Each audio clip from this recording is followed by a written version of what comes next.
The night the city learned what silence costs began with a sound so small it almost went unnoticed, a tremor behind the glass walls of a penthouse that looked down on everyone else. Rain dragged its fingers across the windows, and inside, fear paced the marble floors. Power had always lived there, thick and unquestioned, wrapped in tailored suits and headlines that praised a billionaire CEO as brilliant and untouchable. No one had ever dared to stop him before. Not the board that feared his temper. Not the neighbors who pretended not to hear. Not the security guards who had learned that loyalty paid better than conscience. And certainly not the woman carrying his child, whose world had narrowed to the space between her breath and the next blow she hoped would never come. If you believe in kindness and second chances, take a moment right now to like, comment, share, and subscribe to the channel. Stories like this live or die by the hearts that carry them forward. She had once believed love could soften anyone. That belief had brought her here, to a penthouse with a view that made people gasp and a life that looked perfect in photos.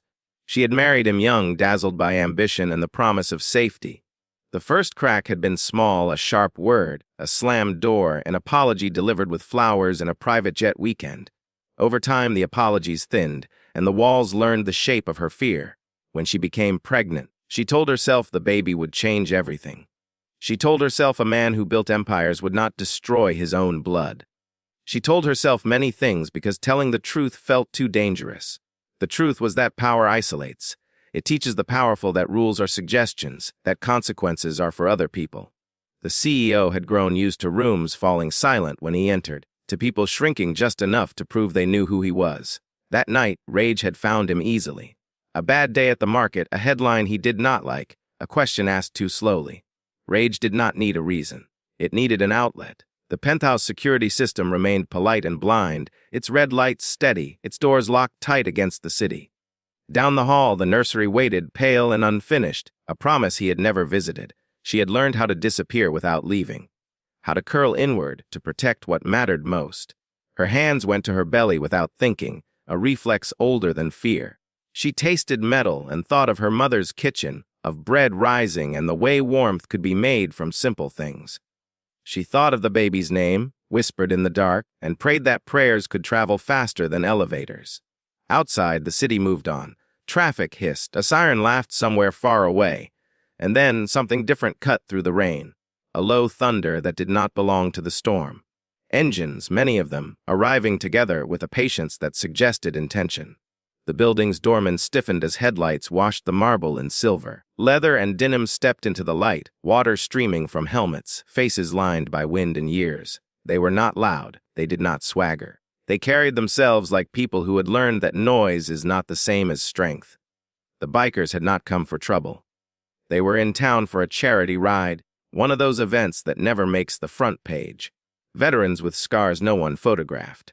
Mechanics with hands that fixed things when they broke. Mothers and fathers who rode to remember the friends who never came home.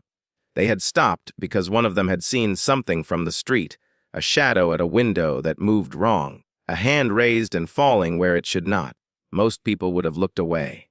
Most people had. But bikers are not most people. They know the road teaches you to watch out for each other or pay the price. The building tried to refuse them. Policies and protocols, the language of deflection, rose up like walls. The bikers did not argue. They waited, they called. They asked for a welfare check with a calm that came from experience. Someone knew someone. A phone rang where it mattered. The rain kept time. Upstairs, the woman's world had shrunk to a point. She counted breaths like stepping stones across a river. She felt the baby move, a reminder that life insisted on itself even here. When the elevator chimed at the penthouse floor, it sounded like a mistake. No one ever came uninvited. The CEO turned, confused, anger flaring brighter at the interruption. He had forgotten that the world did not end at his door. The bikers did not rush. They did not shout. They filled the space simply by standing there, shoulders squared, eyes steady, a wall made of people who had learned the weight of their own presence. There is a moment when bullies recognize a mirror they do not like.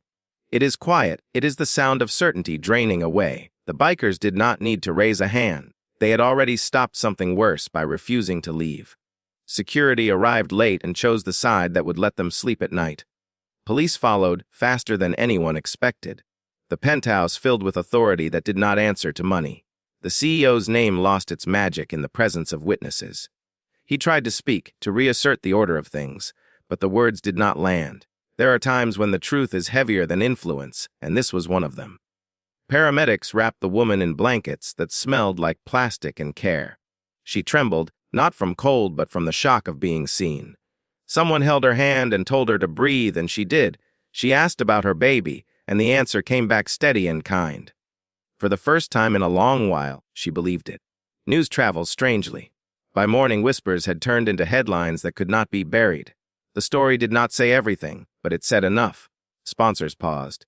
The board called emergency meetings. Investors discovered their consciences. The CEO learned that power has limits when the light is bright enough. Charges were filed. Doors closed. Silence, which had once protected him, shifted its allegiance. Recovery is not cinematic. It does not happen in a montage. It is a series of mornings where getting out of bed feels like climbing. The woman moved into a small apartment with a view of a brick wall and a bakery downstairs. The smell of bread rose every morning, and she let it anchor her. The bikers checked in, not with grand gestures but with groceries, with rides to appointments, with a presence that asked nothing in return. They taught her that family can be chosen, that strength can be borrowed until you grow your own. She learned to tell her story in pieces to therapists and lawyers and eventually to herself. She learned that guilt is a liar that sounds like responsibility. She learned that love does not bruise. When the baby came, the room was full, not with luxury, but with hands ready to help and hearts steady enough to hold joy without fear. She named the child for the road, for movement and forward motion, for the promise that nothing stays still forever. The bikers returned to the road when the charity ride resumed, engines echoing like a blessing. They did not ask for credit. They did not want statues or speeches. They wanted the world to be a little less cruel than it had been, and they had done their part. Sometimes heroism looks like refusing to mind your own business. Years later, the woman would stand in a community center and speak to a room full of people who had learned to keep secrets. She would tell them that silence is heavy, but it can be put down. She would tell them that help often comes from directions you do not expect, wearing leather and rain and kindness. She would tell them that second chances are not gifts from the powerful, but rights claimed by the brave. If this story has touched your heart, please take a moment near the end of this video to like, share, and subscribe, because every engagement helps stories of hope reach someone who needs them tonight. And before we close, leave a comment telling us what kindness means to you, or who you would stand up for when it matters most. On a quiet evening, she watched her child sleep, chest rising and falling like a promise kept. Outside, a motorcycle passed, the sound fading into the distance. She did not flinch. She smiled. The city still glittered with towers and shadows, but she knew now that power is not the loudest thing in the room. Sometimes it is the courage to walk in and say enough.